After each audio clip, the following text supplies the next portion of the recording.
আজকের গল্প রবীন্দ্রনাথ ঠাকুর রচিত ভিখারিণী। কাশ্মীরে দিগন্তব্যাপী জলস্পর্শী শৈলমালার মধ্যে একটি ক্ষুদ্র গ্রাম আছে। ক্ষুদ্র ক্ষুদ্র কুটিরগুলি আধার আধার ঝোপঝাড়ের মতো প্রচ্ছন্ন। এখানে সেখানে শ্রেণীবদ্ধ বৃক্ষছায়ার মধ্য দিয়ে একটি দুইটি শীর্ণকায় চঞ্চল ক্রিয়াশীল নির্জন গ্রাম্য কুটিরের চরণ সিক্ত করিয়া ক্ষুদ্র ক্ষুদ্র উপলগুলির ওপর দ্রুত পদক্ষেপ করিয়া এবং বৃক্ষচ্যুত ফুল ও পত্রগুলিকে তরঙ্গে তরঙ্গে উলটপালট করিয়া নিকটস্থ সরোবরে লুটাইয়া পড়িতেছে। দূরব্যাপী নিস্তরঙ্গ সরসী লাজুক উষার রক্তরাগে সূর্যের হেমময় কিরণে সন্ধ্যার স্তরবিন্যস্ত মেঘমালার প্রতিবিম্বে পূর্ণিমার বিগলিত জ্যোৎস্নাধারায় বিভাসিত হইয়া শৈললক্ষ্মীর বিমল দর্পণের ন্যায় সমস্ত দিন রাত্রি হাস্য করিতেছে। ঘন বৃক্ষবেষ্টিত অন্ধকার গ্রামটি শৈলমালার বিজন ক্রোড়ে আধারের অবগুণ্ঠন পড়িয়া পৃথিবীর কোলাহল হইতে একাকী লুকাইয়া আছে। দূরে দূরে হরিৎ শস্যময় ক্ষেত্রে গাভী চরিতেছে। গ্রাম্য বালিকারা সরসী হইতে জল তুলিতেছে। গ্রামের আধার কুঞ্জে বসিয়া অরণ্যের ম্রিয়মাণ কবি বউ কথা কও মর্মের বিষয় গান গাহিতেছে। সমস্ত গ্রামটি যেন একটি কবির স্বপ্ন। এই গ্রামে দুইটি বালক বালিকার বড়ই প্রণয় ছিল। দুইটিতে হাত ধরাধরি করিয়া গ্রাম্যশীর ক্রোড়ে খেলিয়া বেড়াইত সারাদিন। বকুলের কুঞ্জে কুঞ্জে দুইটি অঞ্চল ভরিয়া ফুল তুলিত। শুকতারা আকাশে ডুবিতে না ডুবিতে উষার জলদমালা লোহিত না হইতে হইতে সরসীর বক্ষে তরঙ্গ তুলিয়া ছিন্ন কমল দুটির ন্যায় পাশাপাশি সাঁতার দিয়া বেড়াইত তারা। নীরব মধ্যাহ্নে স্নিগ্ধ তরুছায়ায় শৈলের সর্বোচ্চ শিখরে বসিয়া ষোড়শবর্ষীয় অমর সিংহ ধীর মৃদুস্বরে রামায়ণ পাঠ করিত। দুর্দান্ত রাবণ কর্তৃক সীতাহরণ পাঠ করিয়া ক্রোধে জ্বলিয়া উঠিত। আর দশমবর্ষীয়া কমলদেবী তাহার মুখের পানে স্থির হরিণ নেত্র তুলিয়া নীরবে শুনিত। অশোকবনে সীতার বিলাপ কাহিনী শুনিয়া পক্ষরেখা অশ্রু সলিলে সিক্ত করিত। ক্রমে গগনের বিশাল প্রাঙ্গণে তারকার দ্বীপ জ্বলিলে সন্ধ্যার অন্ধকার অঞ্চলে জোনাকি ফুটিয়া উঠিলে দুইটিতে হাত ধরাধরি করিয়া কুটিরে ফিরিত। কমলদেবী বড় অভিমানিনী ছিল। কেহ তাহাকে কিছু বলিলে সে অমর সিংহের বক্ষে মুখ লুকাইয়া কাঁদিত। অমর তাহাকে সান্ত্বনা দিলে, তাহার অশ্রুজ্জল মুছাইয়া দিলে, আদর করিয়া তাহার অশ্রুসিক্ত কপালে চুম্বন করিলে বালিকার সকল যন্ত্রণা নিভিয়া যাইত। পৃথিবীর মধ্যে তাহার আর কেহই ছিল না, কেবল একটি বিধবা মাতা আর স্নেহময় অমর সিংহ ছিল। তাহারাই বালিকাটির অভিমান, সান্ত্বনা ও ক্রীড়াস্থল। বালিকার পিতা গ্রামের মধ্যে সম্ভ্রান্ত লোক ছিলেন। রাজ্যের উচ্চপদস্থ কর্মচারী বলিয়া সকলেই তাকে মান্য করিত। সম্পদের ক্রোড়ে লালিত পালিত হইয়া এবং সম্ভ্রমের সুদূর চন্দ্রলোকে অবস্থান করিয়া কমল গ্রামের বালিকাদের সহিত কখনো মেশে নাই। বাল্যকাল হইতেই তাহার সাধের সঙ্গী অমর সিংহের সহিত সে খেলা করিত। অমর সিংহ সেনাপতি অজিত সিংহের পুত্র। অর্থ নাই, কিন্তু উচ্চ বংশজাত এই নিমিত্ত কমল আর অমরের বিবাহের সম্বন্ধ হইয়াছে। একবার মোহনলাল নামে এক ধনীর পুত্রের সহিত কমলের বিবাহের প্রস্তাব হয়, কিন্তু কমলের পিতা তাহার চরিত্র ভালো নয় জানিয়া সম্মত হয় নাই। কমলের পিতার মৃত্যু হইল। ক্রমে তাহার বিশাল সম্পত্তি ধীরে ধীরে নষ্ট হইয়া গেল। ক্রমে তাহার প্রস্তর নির্মিত অট্টালিকাটি আস্তে আস্তে ভাঙিয়াও পড়িল। ক্রমে তাহার পারিবারিক সম্ভ্রম অল্পে অল্পে বিনষ্ট হইল এবং ক্রমে তাহার রাশি রাশি বন্ধু একে একে সরিয়া পড়িল। অনাথ বিধবা জীর্ণ অট্টালিকা ত্যাগ করিয়া একটি ক্ষুদ্র কুটিরে বাস করিলেন। সম্পদের সুখময় স্বর্গ হইতে দারুণ দারিদ্র্যে নিপতিত হইয়া বিধবা অত্যন্ত কষ্ট পাইয়াছেন। সম্ভ্রম রক্ষা করিবার উপায় দূরে থাক, জীবন রক্ষাও তো সম্ভব নয়। আদরিণী কন্যাটি কি করিয়া দারিদ্র দুঃখ সহ্য করিবে? স্নেহময়ী মাতা ভিক্ষা করিয়াও কমলকে কোনো মতে দারিদ্র্যের রৌদ্রভোগ করিতে দেন না। অমরের সহিত কমলের শীঘ্রই বিবাহ হইবে। বিবাহের আর 2-1 সপ্তাহ অবশিষ্ট। অমর গ্রামের পথে বেড়াইতে বেড়াইতে কমলকে তাহার ভবিষ্যৎ জীবনের কত কি সুখের কাহিনী শুনাইত। বড় হইলে দুইজনে ওই শৈলশিখরে কত খেলা খেলিবে, ওই সরসীর জলে কত সাঁতার দিবে, ওই বকুলের কুঞ্জে কত ফুল তুলিবে। চুপি চুপি গম্ভীরভাবে তাহারই পরামর্শ করিত।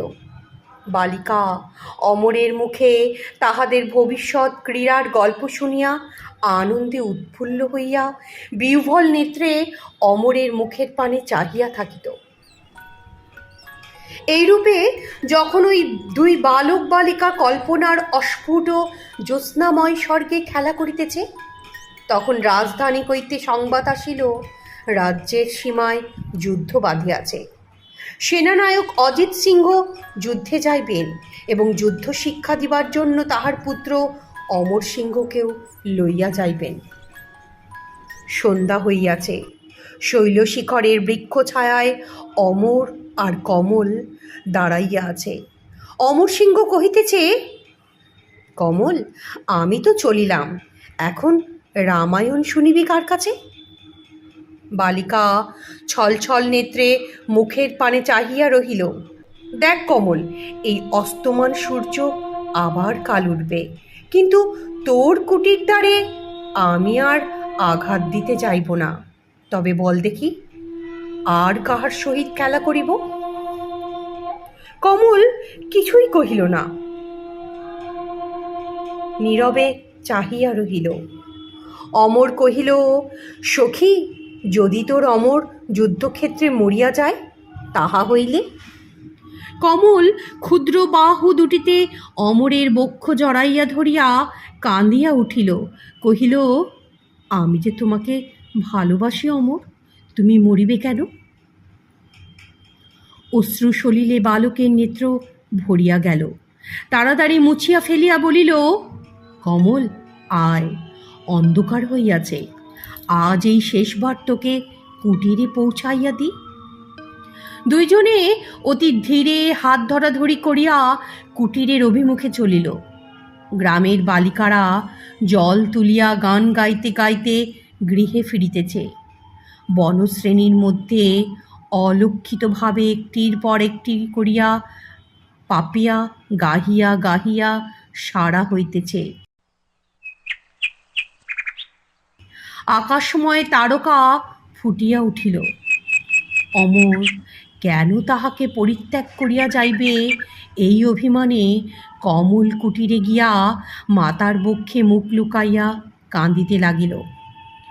অমর অশ্রু সলিলে শেষ বিদায় গ্রহণ করিয়া ফিরিয়া আসিল।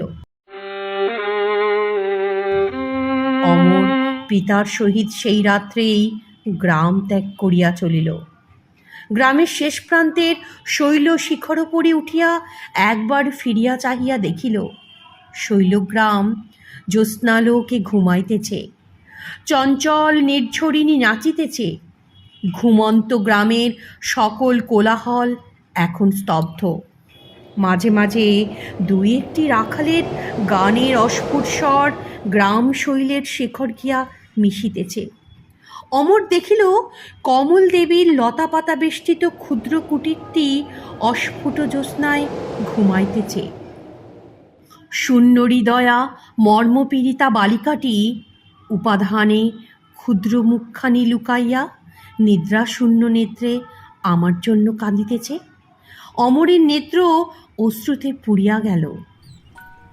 অজিত সিংহ বলিলেন, রাজপুত বালক, যুদ্ধযাত্রার সময় কাঁদিতেছিস? অমর অশ্রু মুছিল। তখন শীতকাল, দিবা অবসান হইয়া আসিয়াছে। গাঢ় অন্ধকারময় মেঘরাশি উপত্যকার শৈলশিখর, কুটির, বন, নির্ঝর হ্রদ, শস্যক্ষেত্র একেবারে গ্রাস করিয়া ফেলিয়াছে। অবিশ্রান্ত বরফ পড়িতেছে, তরল তুষারে সমস্ত শৈল আচ্ছন্ন হইতেছে। পত্রহীন শীর্ণ বৃক্ষ সকল শ্বেত মস্তকে স্তম্ভিতভাবে দণ্ডায়মান। দারুণ শীতে হিমালয় গিরিও যেন অবসন্ন হইয়াছে। এই শীত সন্ধ্যার বিষণ্ণ অন্ধকারের মধ্যে দিয়ে গাঢ় বাষ্পময় স্তম্ভিত মেঘরাশি ভেদ করিয়া একটি ম্লান মুখশ্রী ছিন্ন বসনা দরিদ্র বালিকা অশ্রুময় নেত্রে শৈলের পথে পথে ভ্রমণ করিতেছে। তুষার পদতল প্রস্তরের ন্যায় অসাড় হইয়া গিয়াছে। শীতে সমস্ত শরীর কাঁপিতেছে। মুখ নীলবর্ণ, পার্শ্ব দিয়া দুই একটি নীরব পান্থ চলিয়া যাইতেছে। হতভাগিনী কমল করুণ নেত্রে এক একবার তাহাদের মুখের দিকে চাহিতেছে। কি বলিতে গিয়া যেন বলিতেছে না। আবার অশ্রু সলিলে অঞ্চল সিক্ত করিয়া তুষারস্তরে পদচিহ্ন অঙ্কিত করিতেছে। কুটিরে রুগ্ন মাতা অনাহারে শয্যাগত। সমস্ত দিন বালিকা এক মুষ্টি আহার করিতে পায় নাই। প্রাতকাল হইতে সন্ধ্যা পর্যন্ত পথে পথে ভ্রমণ করিতেছে। সাহস করিয়া ভীত বিহ্বলা বালা কাহারও কাছে ভিক্ষা চাইতে পারে নাই। বালিকা কখনো ভিক্ষা করে নাই। কি করিয়া ভিক্ষা করিতে হয় সে তো জানে না, কাহাকে কি বলিতে হয় তাও জানে না। আলোলিত কুন্তল রাশির মধ্যে সেই ক্ষুদ্র করুণ মুখখানি দেখিলে, দারুণ শীতকম্পমান তাহার সেই ক্ষুদ্র দেহখানি দেখিলে পাষাণও বিগলিত হয়।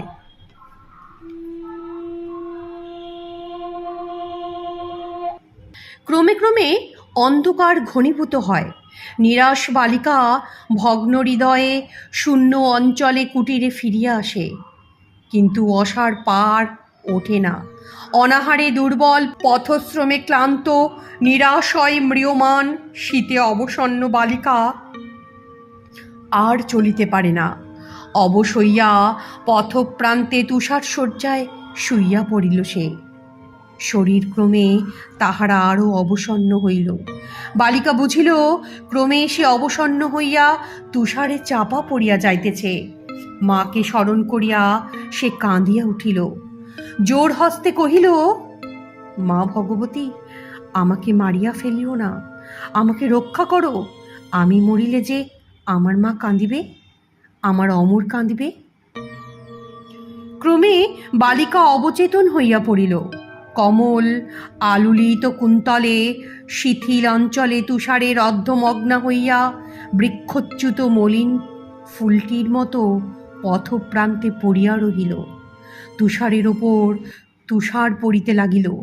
বালিকার বক্ষের উপর তুষারের কণা পড়িতেছে তো পড়িতেছে এবং ক্রমে জমিয়া যাইতেছে। এই আধার রাত্রিতে একজন পান্থ পথ দিয়া যাইতেছে না। বৃষ্টি পড়িতে লাগিল, রাত্রি বাড়িতে লাগিল, বরফ জমিতে লাগিল। বালিকা একাকিনী শৈলপথে পড়িয়াই রহিল। কমলের মাতা ভগ্ন কুটিরে রঘুশয্যায় শয়ান। জীর্ণ গৃহ ভেদ করিয়া শীতের বাতাস তীব্র বেগে গৃহে প্রবেশ করিতেছে। বিধবা তৃণশয্যায় শুইয়া থরথর কাঁপিতেছে। গৃহ অন্ধকার, প্রদীপ জ্বালে নাই। কমল প্রাতে ভিক্ষা করিতে গেছে, এখনো ফেরে নাই।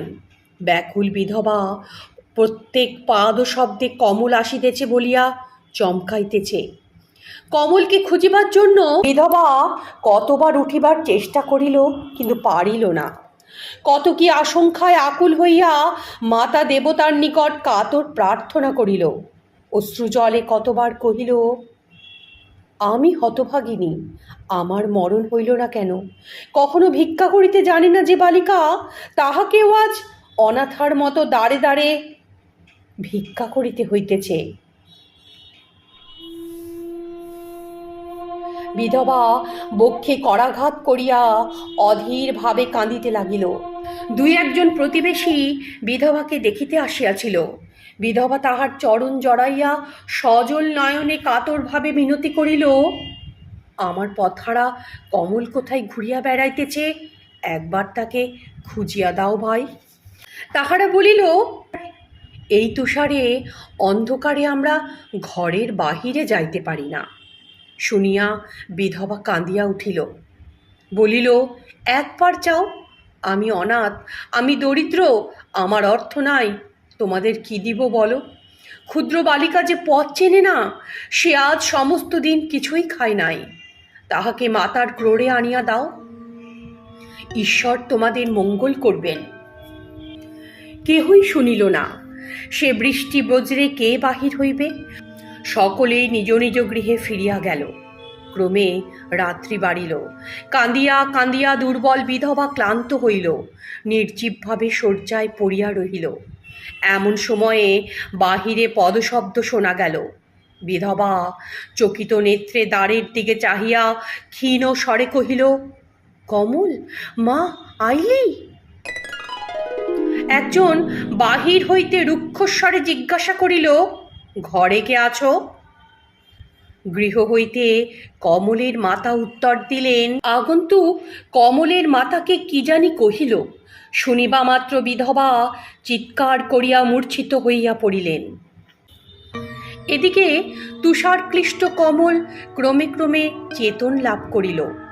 চক্ষু মেলিয়া চাহিল, দেখিল একটি প্রকাণ্ড গুহা ইতস্তত বৃহৎ শিলাখণ্ড বিক্ষিপ্ত হইয়া আছে। গাঢ় ধূম্র মেঘে গুহা পূর্ণ। সেই মেঘের অন্ধকার ভেদ করিয়া শাখা দ্বীপের আলোকদীপ্ত কতগুলি কঠোর শ্মশ্রুপূর্ণ মুখ কমলের মুখের দিকে চাহিয়া। প্রাচীরে কুঠার, কৃপাণ প্রভৃতি নানাবিধ অস্ত্র লম্বিত আছে। কতগুলি সামান্য গার্হস্থ্য উপকরণ ইতস্তত বিক্ষিপ্ত।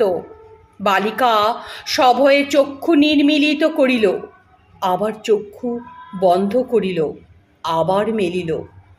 একজন তাহাকে জিজ্ঞেস করিল, কে তুমি? বালিকা উত্তর দিতে পারিল না। বালিকার বাহু ধরিয়া সবেগে নাড়াইয়া আবার কেউ জিজ্ঞেস করিল, কে তুই? কমল ভীত কম্পিত মৃদুস্বরে কহিল, আমি কমল।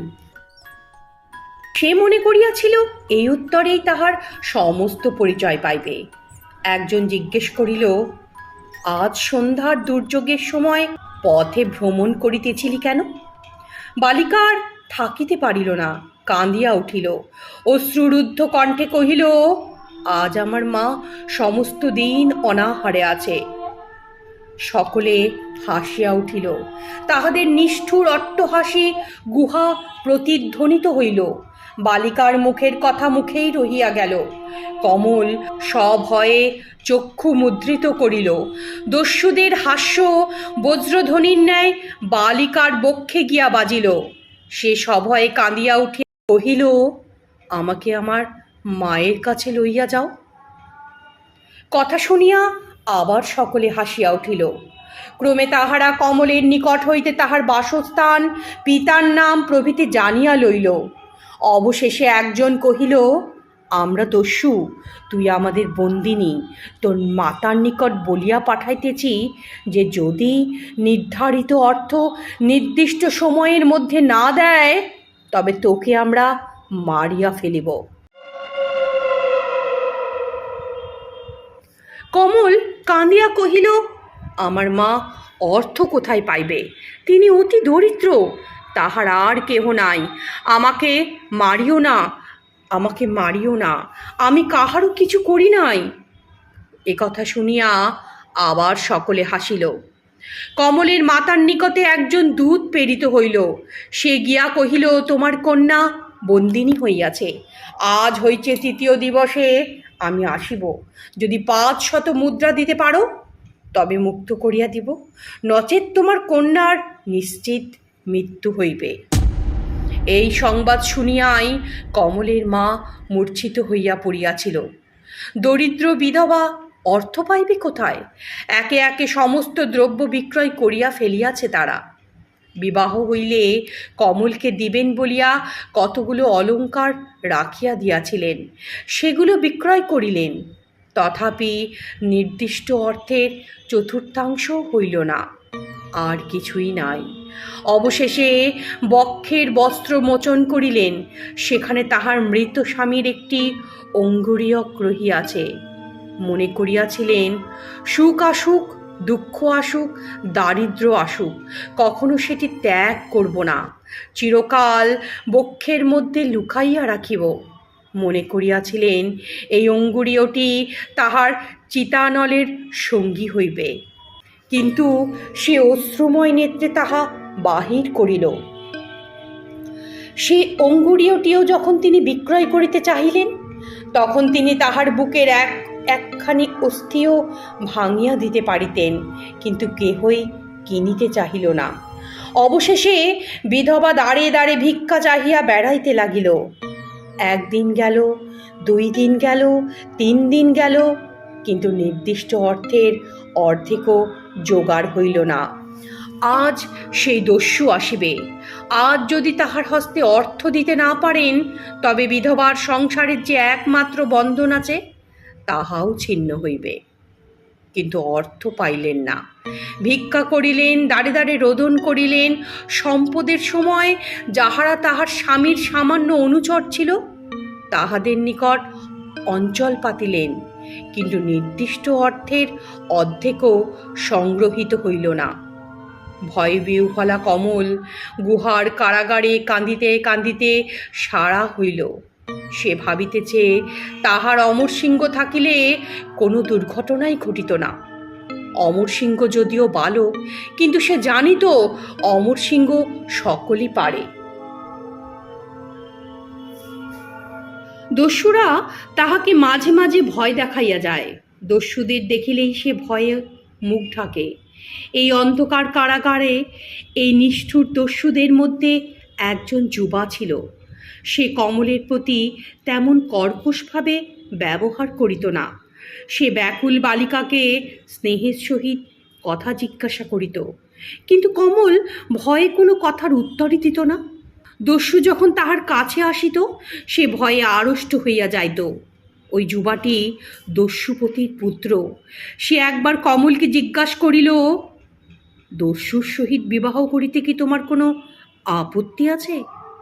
এবং মাঝে মাঝে প্রলোভন দেখাইত যে যদি কমল তাহাকে বিবাহ করে, সে তাহাকে মৃত্যুমুখ হইতে রক্ষা করিবে। কিন্তু ভীরু কমল কোনো কথার উত্তর দিত না।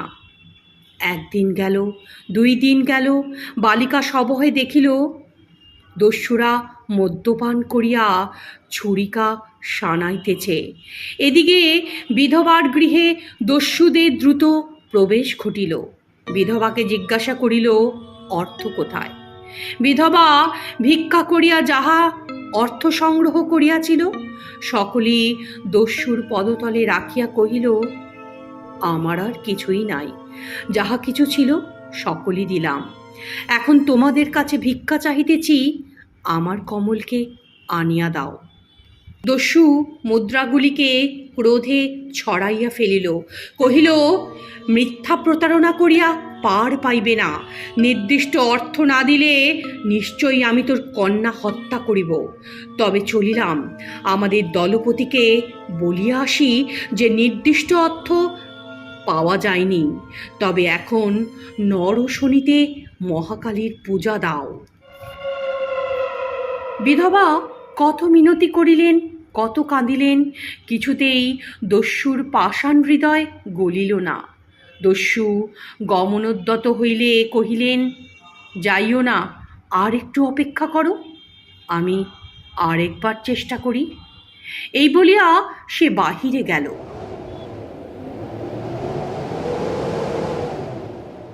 মোহনলালের সহিত কমলের বিবাহ প্রস্তাব হয়, কিন্তু তাহা সম্পন্ন না হওয়াতে মোহন মনে মনে ক্রুদ্ধ ছিল।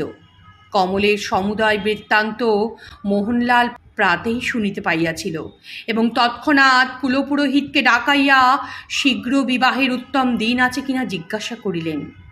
গ্রামের মধ্যে মোহনের ন্যায় ধনী আর কেহ নাই। আকুল বিধবা অবশেষে তাহার বাটিতে আসিয়া উপস্থিত হইল।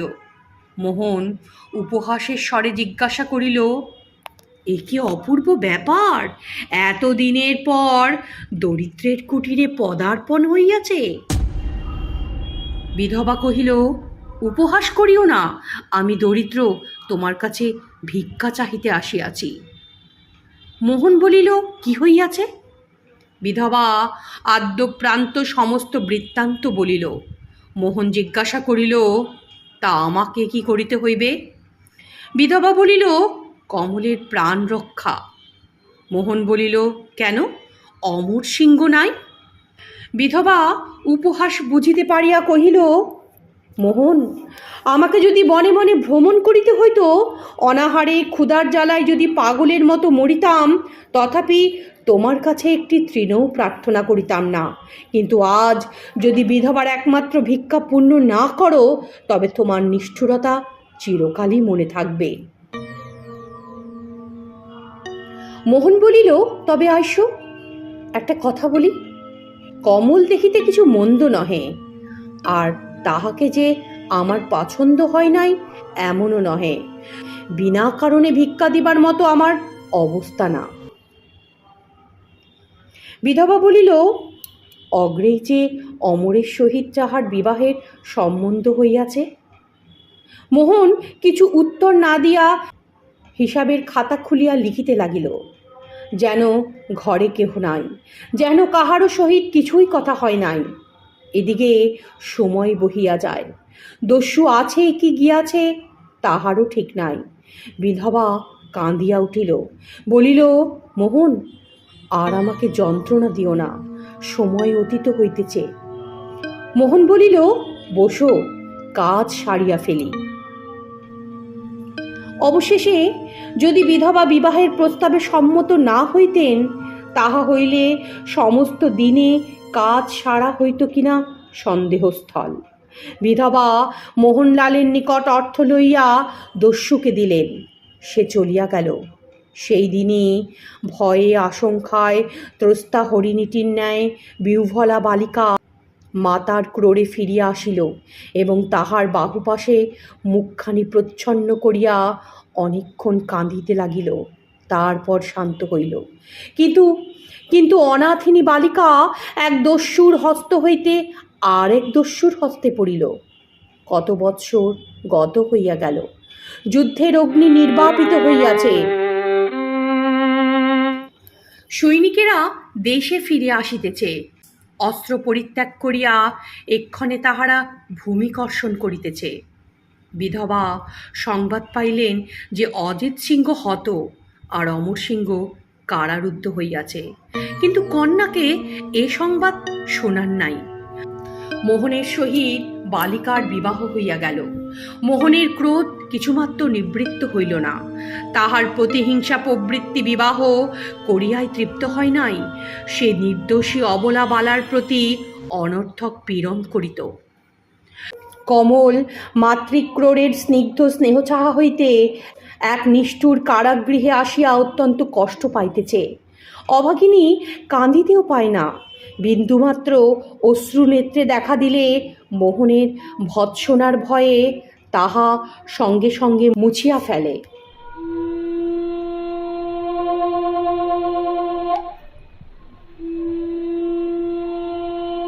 শৈলশিখরের নিষ্কলঙ্ক তুষার দর্পণের ওপর উষার রক্তিম মেঘমালা স্তরে স্তরে সজ্জিত হইল।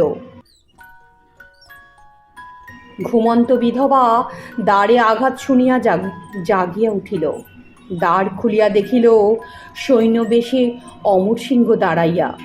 বিধবা কিছুই বুঝিতে পারিলেন না, দাঁড়াইয়াই রহিলেন। অমর তাড়াতাড়ি জিজ্ঞাসা করিল, কমল, কমল কোথায়, কমল?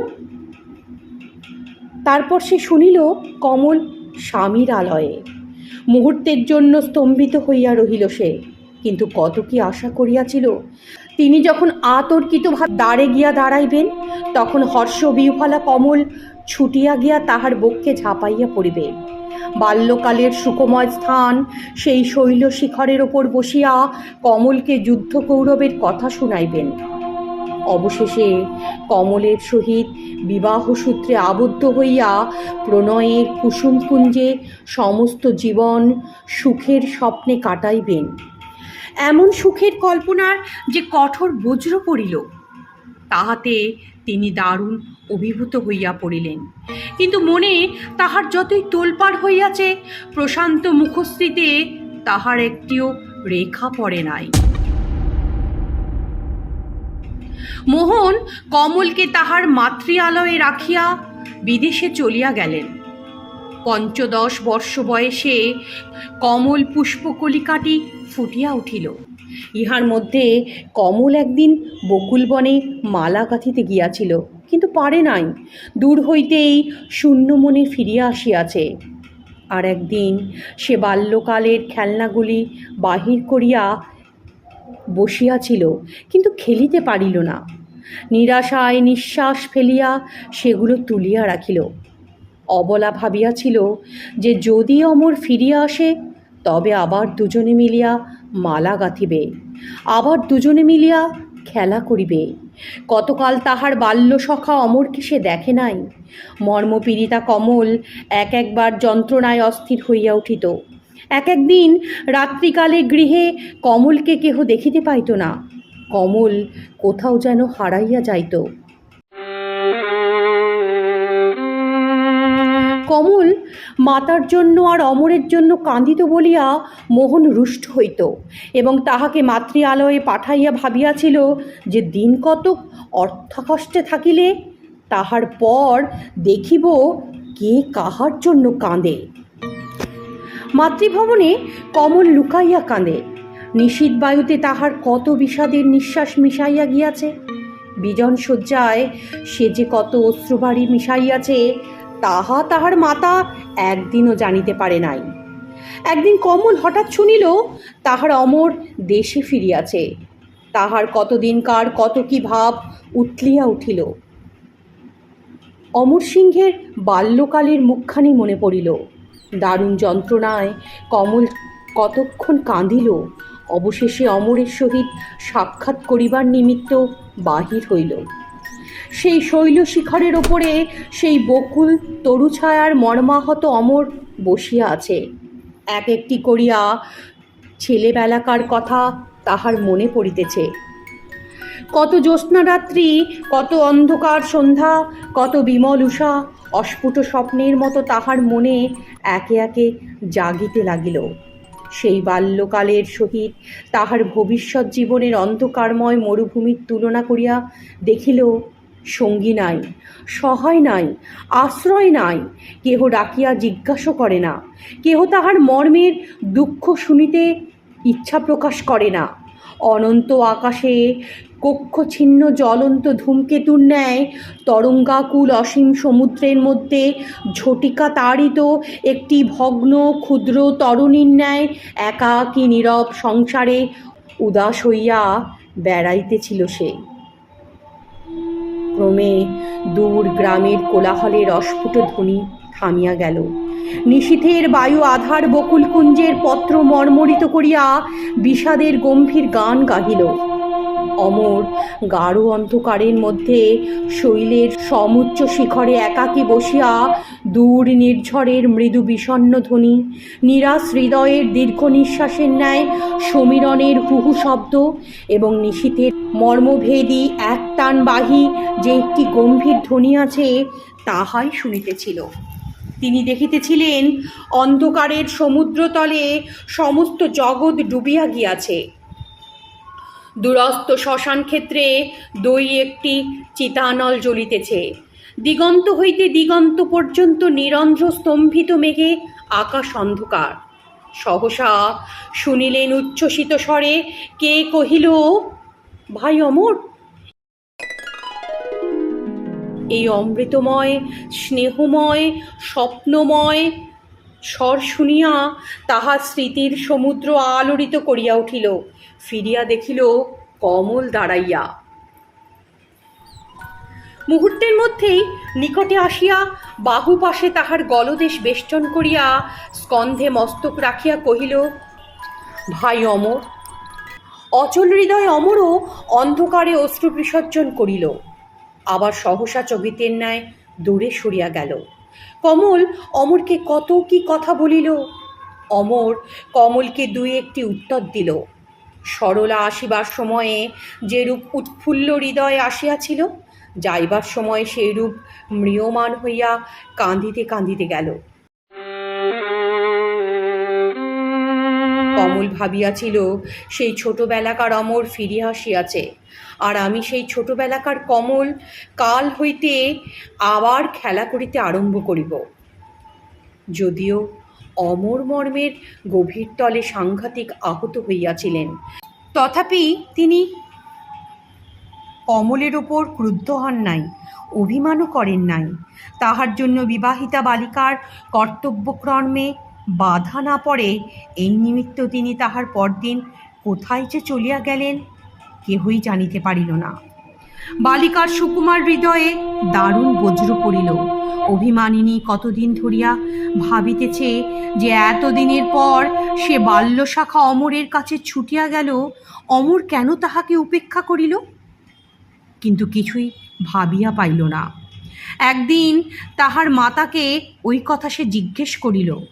মাতা তাহাকে বুঝাইয়া দিল যে কিছুকাল রাজ্যসভায় আড়ম্বর রাশির মধ্যে থাকিয়া সেনাপতি অমর সিংহ পর্ণকুটিরবাসিনী ভিকারিণী ক্ষুদ্র বালিকাটিকে ভুলিয়া যাইবেন, তাহাতে অসম্ভব কি। এই কথায় দরিদ্র বালিকার অন্তর্দেশে শেল বিধিল। অমরসিংহ তাহার প্রতি নিষ্ঠুরাচরণ করিল। মনে মনে এই ভাবিয়া সে কষ্ট পাইল। হতভাগিনী ভাবিত, আমি দরিদ্র, আমার কিছুই নাই, আমার কেহই নাই, আমি বুদ্ধিহীনা ক্ষুদ্র বালিকা, তাহার চরণ রেণু যোগ্য নহি আমি। তবে তাহাকে ভাই বলিব কোন অধিকারে, তাহাকে ভালোবাসিব কোন অধিকারে? আমি দরিদ্র কমল, আমি কে যে তাহার স্নেহ প্রার্থনা করিব?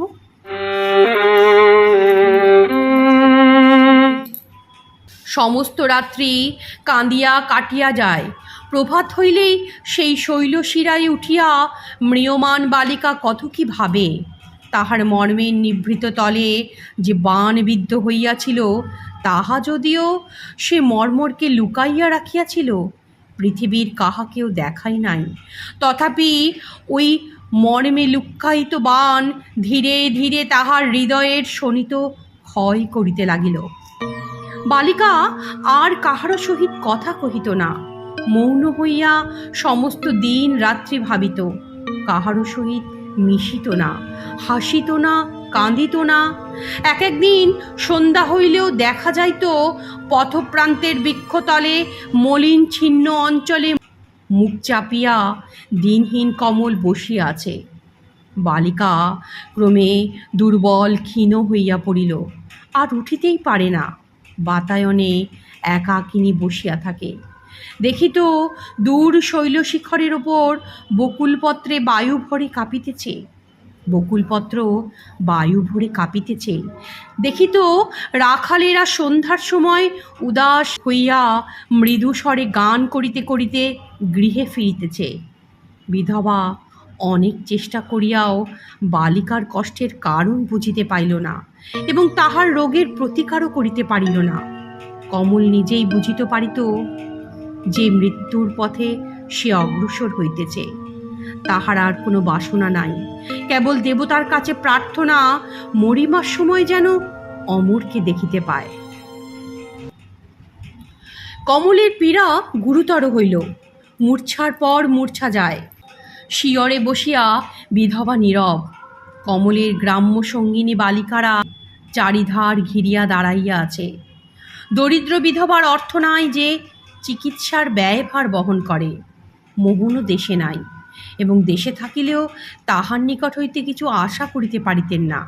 তিনি দিবারাত্রি পরিশ্রম করিয়া সর্বস্ব বিক্রয় করিয়া কমলের পথ্যের যোগান দিতেছেন।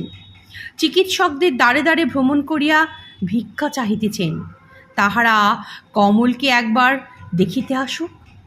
অনেক মিনতিতে চিকিৎসক কমলকে আজ রাত্রে দেখিতে আসিবে বলিয়া স্বীকৃত হইল।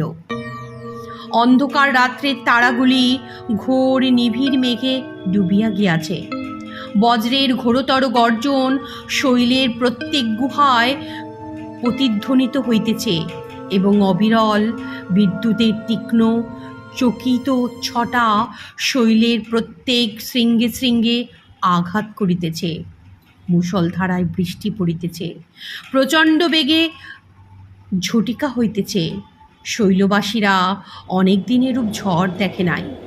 দরিদ্র বিধবার ক্ষুদ্র কুটির টলমল করিতেছে। জীর্ণ চাল ভেদ করিয়া বৃষ্টির ধারা গৃহপার্শ্বে পড়িতেছে। বিধবা এই ঝড়ে চিকিৎসকের আসিবার আশা পরিত্যাগ করিল।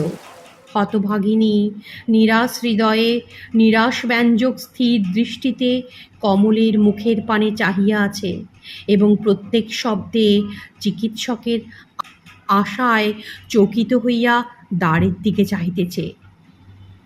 একবার কমলের মূর্ছা ভাঙিল। মূর্ছা ভাঙিয়া মাতার মুখের দিকে চাহিল। অনেক দিন পর কমলের চক্ষে জল দেখা গেল।